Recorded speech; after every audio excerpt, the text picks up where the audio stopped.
Welcome back to On Right Podcast. Here you have Elijah alongside G. Another episode. We're 1 week in the books in college football.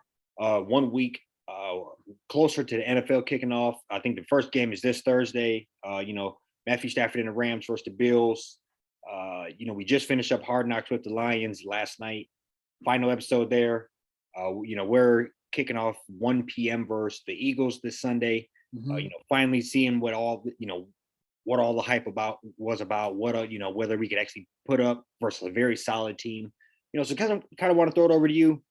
Overall, how do you think we were represented in Hard Knocks? How do you feel watching all the in-depth film going into the season?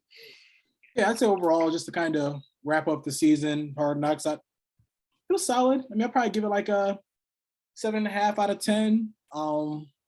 Like an 8. I feel like I wish I would have been able to see more other players on the team, but I get, how Hard Knocks kind of tends to focus on, a lot of like the undrafted free agents, like people trying to make the team. So, I understand that, but it would have been cool. I think I said a couple of times even last week, like being able to hear from like, Jameson Williams or just, more of the other receivers in that room or the receiving room or just, more people on the defensive side of the ball. But maybe that's telling us they don't think we got the stars that, we need in order to kind of, gravitate more towards them, in these types of situations. But either way, I mean, I feel, it was cool.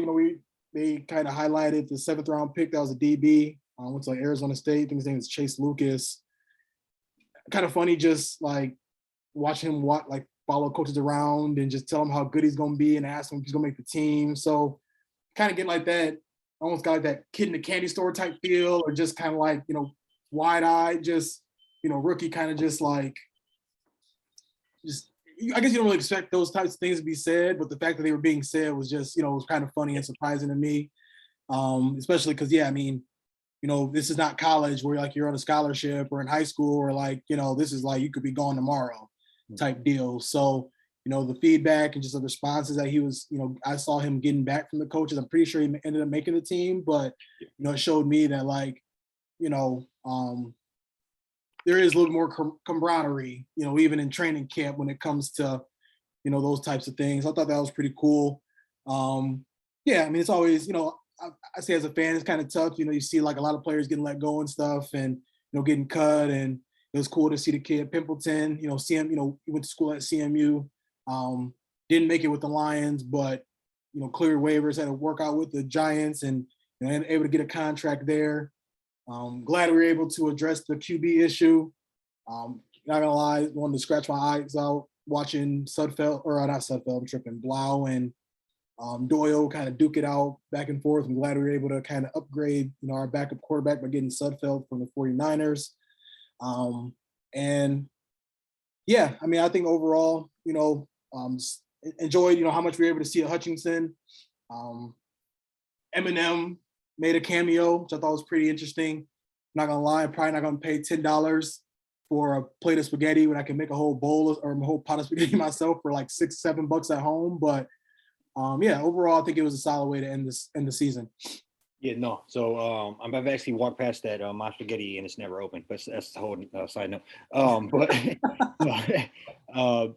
Just back to the top of Hard Knocks here. I would say, overall, I felt like they clearly kind of had an objective that one of the biggest personalities in the room was Dan Campbell, and they were going to make that a focal point of the show. I think that was very apparent. Using Hutchinson is a no-brainer. 2nd round pick, regardless of who that would have been, whether we went Sauce Gardner, Walker, a random quarterback, that guy was going to be highlighted no matter what. But I think it was obviously we know him, and he looks like he's going to be a complete stud, and hopefully coming off the end for the Lions for the next 10 years here. But I would say you hit it right on the head. I do think I would have wanted some type of in-depth 2, 3, 4, 5 minute thing with Jameson Williams, showing his recovery, showing where his mind state is, that type of thing. Same with Jeff Okudah. That was a number 3 overall pick from 2 or 3 years ago. I don't remember any particular time where he got highlighted as far as interviewed and talked to. I know, he was obviously shown within practice from time to time, but he's never was talked about. He never was coming off a major injury. One of the biggest what ifs or make it break it's on our team, and that just wasn't talked about. That's a story in itself. Top 3 pick from Ohio State, had a great college career, potentially drafted, potentially drafted too early, and and kind of had a lot to live up to, and has not done that. Yeah. So and now he's at the point where he's getting picked on as a cornerback, and because they look at him as a weak spot, which is like the worst position to be in. When people get excited when they see you line up, and the quarterback gives that receiver that head nod, and so I think that's a story in itself that we just weren't talked about, in one of the bigger stories for the Lions, as far as what we're going to do with him. Yeah. And something that is going to be major news throughout this season, or at the end of the year when we finally have to make a tough decision. And his play will potentially make it an easier, tough decision for us. But that's kind of couple of the biggest things I think they potentially missed out on, as a whole. And go. I was gonna say, I wonder if like the Lions are kind of like, we're gonna kind of keep things away from Okudah. We've got a lot of pressure on him. Probably just best to kind of let him just work on getting back. And then even with like Jamison Williams, they don't want him to kind of slip up and be like, oh well, I could probably be ready week 4. I don't know. I think sometimes like I feel like the NFL they want to keep certain things under lock and key just from like a competitive advantage standpoint. I could be totally wrong, but I do feel like maybe that was kind of what went into that as to why we didn't hear much about Okudah. It would have been cool to at least understand like how his rehab was going, where he was at with things. And I was doing some some reading on Twitter as far as like where he was at. He was fighting for like the number 2 spot, like the number 2 corner spot at the time. I think he ended up like winning that battle. So like, yeah, I mean, I think it would have been better, nicer to kind of get a little bit more of an inside track on that, what that looks like. Yeah, no, so I agree. And just, moving forward, or, just wrap it up with a couple other things. I think it's always, I hate to say that, like the best TV and toughest to watch, those players getting cut. Few of them you could tell the emotion on their face. Few of them you could tell that they thought they were going to walk out and get 4 or 5, 10 calls. So I think you could tell the different type of emotion that each player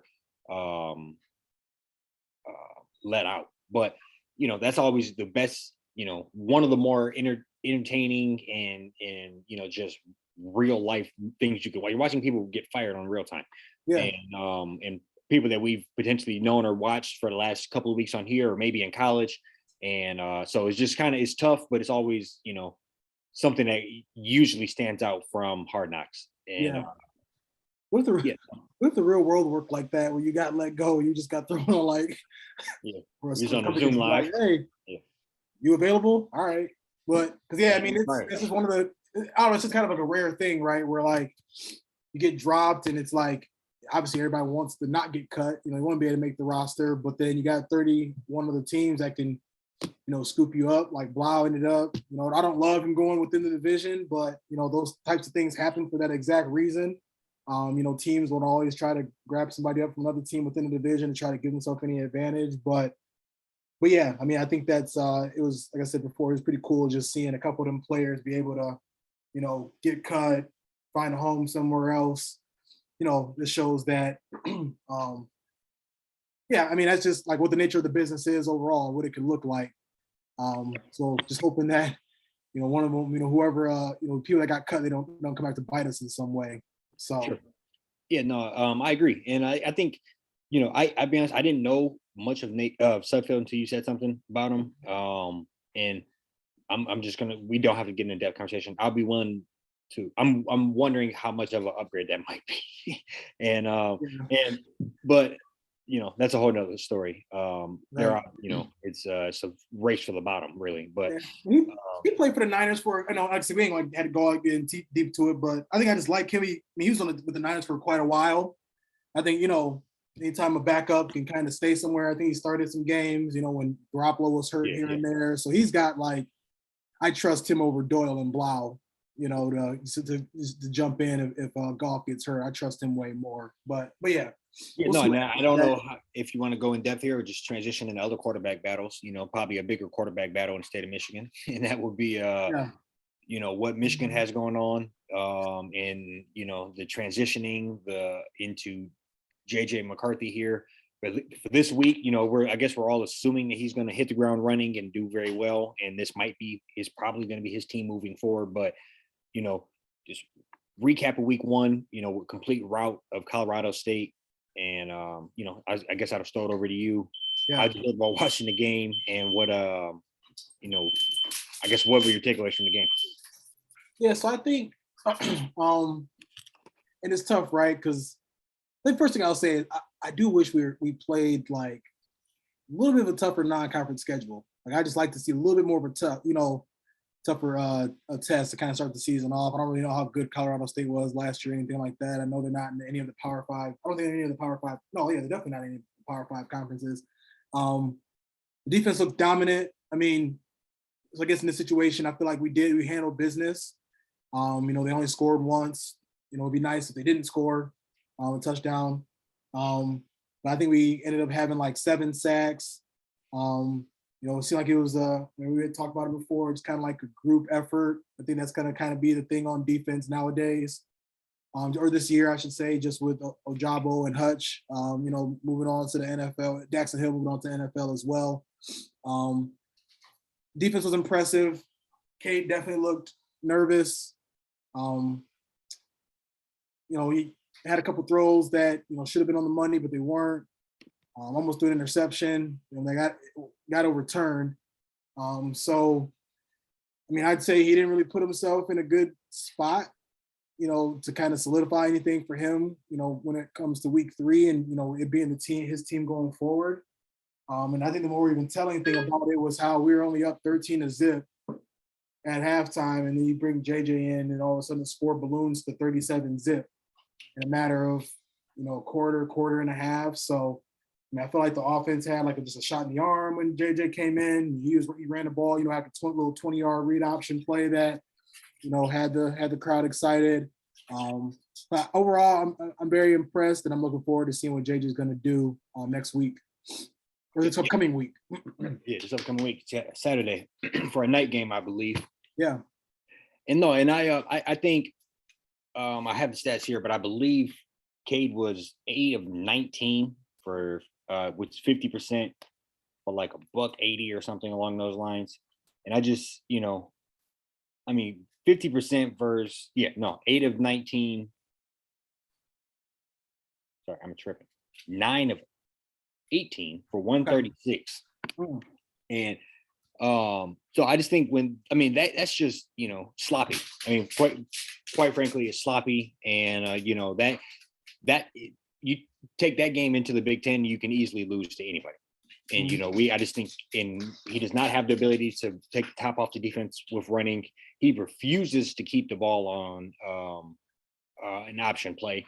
Not that he is the most elusive or can run, but some of those, even dating back to last year, go get 5 yards. Yeah. Literally with anybody with the ball in their hands. That's how open some of those are, and you can point to those game in and game out. So I think just JJ's ability to run his and his willingness to keep it.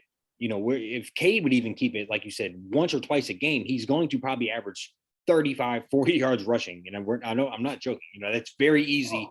He just refuses to keep it. Yeah. Yeah. So I think, JJ willing to do that. I think the biggest thing with him is just, I want to see him go out there and, I'm not saying we should pass it all over, but go out there and let him have a 20, 22 passing attempts and see if he can keep it together, drive in and drive out, not make the dumb plays, not, care, do the, whatever they call it, like the Russell Wilson, where you ballerina halfway backward and those are sexy plays from time to time, but you can get away with that maybe versus Y, but that might be a 25-yard sack versus a better team. So I just think go out there and not try to do too much, but just make the right play. And that's really what I want to see from him, just clean, good football, good quarterbacking. And so that's what I expect as well. I think we talked about it before we got on. We have athletes. Blake Corum, Yeah. Edwards, great backfield to rely on, and these receivers are hungry for a quarterback to get them the ball. So I think Mhm. they're going to be ready to play as well. So it's really all on JJ to just put the shit together. Yeah. I don't. I mean, I know I missed a little bit of that first half. But did Andrew Anthony did he play quite a bit, or is he like where? Yeah. How did he? You said who? Andrew Anthony. I'm just curious because I mean, No, obviously, I think we so got I quite. don't think he's even listed as a receiver that caught a ball. And Okay. I'll be honest, I don't. No, he is not. And I can't recall him playing very much, to be honest. When I mean, it doesn't surprise me just because Ronnie Bell's back and like Roman Wilson. I mean, he had a great year last year. Um, Cornelius Johnson. We got like three seniors that yeah, are like really really good. So I didn't know if like last year was more of just him getting in just because we didn't have Ronnie Bell or I didn't know what that looked like overall. But yeah, I mean I think just kind of to just touch on a couple other things. I mean I think overall I was impressed by the run game. I think I'm still just kind of curious to see how that's going to unfold going down the road. Like I don't know, man. We had a guy that literally could fall for 4 yards every single play. I want to see what happens when we get to that 3rd and 1, 3rd and short. If they have like is Corum built for that? I know he put on some weight, but he, still just kind of a smaller back. It's not his, not like his thing to kind of just, run in there like 3 yards and call it dust. So I'll be curious to kind of see how we manage those type of down and distance, 2nd and 4, 3rd and 3, 4th and 2, 4th and 1. yeah, Going forward. But defense, I feel like they're really deep. I mean, there's guys that I remember making plays when, that COVID year that you didn't really see much of last year, that were making plays this year. So I just feel like we have a lot of depth, especially on D line. I mean, getting that guy from Bama, he ended up playing last week. yep. Graded out very well, had like a half a sack or a full sack. I don't know. They kind of credit him with that. Mike Morris looks good. Jalen Harrell looks good. So this past week gave me a little bit of reassurance. I mean, obviously it was only Colorado State, but it looks like this defense is, I feel like they should pick up where they left off.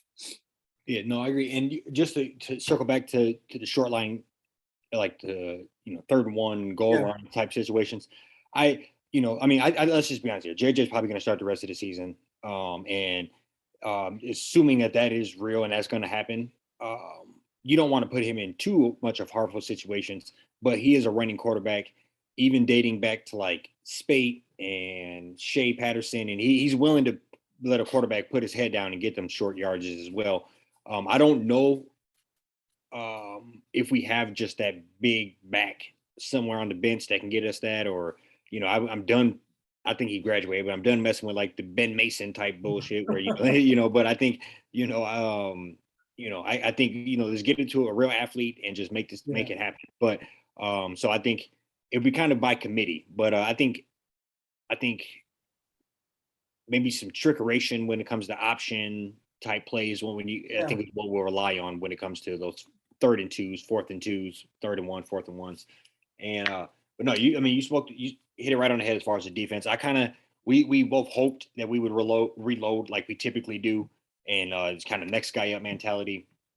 Obviously, that's hard to do when you had 2 guys drafted in the top 40, 2 guys that would have been drafted in the top 10, top 15 if it wasn't for injury. But I think we looked pretty good. I think we had 7 sacks. Yeah. And typically that translates weekend. And I mean, you're obviously if you play a bad team, you can really destroy their offensive line. But it might not be 7 sacks. It might be 3 sacks and 7, 8 hurries. It might be whatever. But you're typically that translates week to week, and you're going to be disrupting things. Right. So I feel pretty good about that. And it really comes down to what it always comes down to Michigan. Can the quarterback, win us some games, get us down the field right before half or right at the end of the game, just steal some points. Yeah. Last few years, that's all it's been is just finding that guy, that's consistent. I mean, we've probably seen at least 10 to 15 different quarterbacks start at some point in time since Harbaugh's been there. He's been there for 6 years? Yep. So maybe a little overreacting a little bit to 15, but I'd say 10 to 12 for sure. Easy. So I'm just looking forward to, we got a guy he was a true freshman, contributed a lot last year. Like people say they call him electric. He definitely, gives the offense a shot in the arm. I think he has some ridiculous arm talent that we need to start putting to work. Because I feel like he's a Michigan man that plans on being here for a long time and wants to finish his career there. But the world we live in now, you kind of gotta get him in there, and because if we run the risk of him not going in there and him still going with Cade, run the risk of losing him too. So, yeah, weird spot to be in. But like I said, Cade had his shot. Can't say that he didn't get his shot, whether he was surprised with it or not. I know the interview he had, he was talking about how it was unexpected of how things were going to unfold.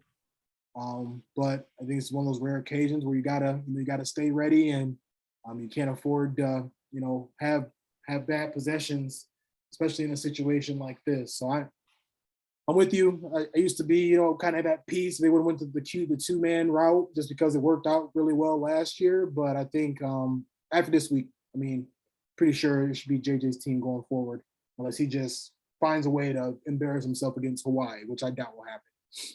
Right. No, I agree. And I still, this is a what have you done for me lately league. This is a tough business, and I'm not saying that come first game of Big Ten, Cade's out there fumbling and looking crazy. We can't go back with the sure-footed guy. But I think you have to go with you have to kind of put your foot on the accelerator. Yeah, put your foot on the accelerator and really say, let's go for this, because we know we can go be a 9-10 win team with this guy. Mm-hmm. Maybe we can go be a 14 win team with him. Right. Absolutely. Yeah. 100%. Yeah. I'm super excited. Saturday night, I hate waiting all damn day to watch it, but it is what it is. It should be a great atmosphere, and I'm ready for him. I think they're setting it up. The table's set for him to come out there, night game, one of the worst teams in the damn country, and probably going to have a bunch of crazy plays and trickeration. So we ran a really very vanilla. Yeah, so I think that's kind of going to be the game plan, to let's go, showcase him and show the world what we got. I do just wish, man, like, I don't know, maybe I might be in the minority when I say this, but I wish it was at least like Virginia Tech, North Carolina, like just a Vanderbilt or a little bit of a higher level type team, just to really see. Obviously we're gonna run into Big Ten play, and that's gonna be a gauntlet, like literally like this. It's gonna be crazy once we start that type of play, but it is what it is. It worked out so we can experiment with the quarterbacks like this and have this type of situation going on. I like playing the real teams too, but right. I think we mixed them up. I think we banked on Washington being legit, and they were complete ass last year. Right. We have, in the past have done it. We played Notre Dame earlier on, played Bama, a few years back. We definitely have jumped out, played some teams out of. I think we mix it up. I bet you if we look it up, we'll probably play somebody real. I think because let's be honest, I think we have an easier, favorable schedule this year. So I don't think we should be embarrassed by it, and we should just make sure that we, capitalize on that. Yeah. I think, play who's in front of us. So when I say, I wish we would have had more of like a, competitive opponent to play against. I'm like, on the flip side, like, we better beat Hawaii like 63-0. You know what I'm saying? Like, I don't like it should be like 3 and out, give us the ball back, 3 and out, give us the ball back, and smooth sailing. Wrapping things up after the first quarter. Get your wish.